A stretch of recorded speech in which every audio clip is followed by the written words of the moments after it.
नमस्कार मित्रांनो, शेतकऱ्यांकरता अत्यंत आनंदाची अशी बातमी घेऊन आलेलो आहे।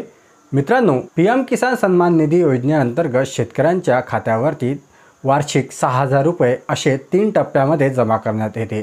त्याचबरोबर नमो शेतकरी योजनेअंतर्गत शेतकऱ्यांच्या खात्यामध्ये राज्य सरकार सुद्धा 6000 रुपये वार्षिक वितरित करते।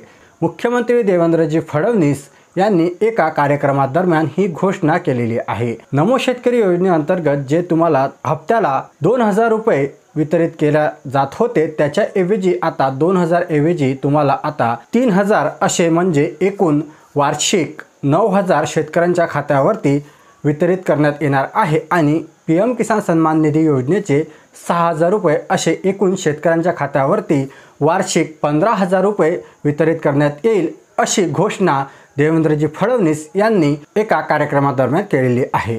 तर पीएम किसान सन्मान निधी योजनेअंतर्गत शेतकऱ्यांना आत्ताच 2000 रुपयांचा जो हप्ता आहे तो वितरित करण्यात आलेला आहे। आता पुढील जो नमो शेतकरी योजनेचा हप्ता आहे हा 2 ऐवजी तुम्हाला 3000 रुपये येऊ शकतो, किंवा त्यानंतरच्या अर्थसंकल्पामध्ये ही तरतूद करण्यात येईल आणि त्यानंतरचा पुढील हप्ता हा तुम्हाला नमो शेतकरीचा 3000 रुपये येऊ शकतो। तर मित्रांनो, ही होती महत्त्वाची माहिती जे की शेतकऱ्यांकरता अत्यंत महत्त्वाची आहे। तर आता शेतकऱ्यांना 3000 रुपये राज्य सरकार नमो शेतकरी योजनेअंतर्गत देणार आहे। तर अशाच प्रकारचे नवनवीन अपडेट्स आपल्या चॅनलवरती येत राहते। तुम्ही अजून देखील आपल्या चॅनलला सबस्क्राइब केलेले नसेल तर खाली सबस्क्राइब बटन दिलेले आहे, त्यावरती प्रेस करा, जेणेकरून येणारे नवीन अपडेट्स मी तुमच्यापर्यंत लवकरात लवकर पोहोचू शकेल। आणि अशाच प्रकारचे नवीन अपडेट्स मिळवण्याकरता खाली दिलेल्या सबस्क्राइब बटनवरती सबस्क्राइब करा, जेणेकरून येणारे अपडेट्स तुमच्यापर्यंत लवकरात लवकर पोहोचेल। चला भेटूया अशाच एका नवीन महत्त्वपूर्ण व्हिडिओमध्ये।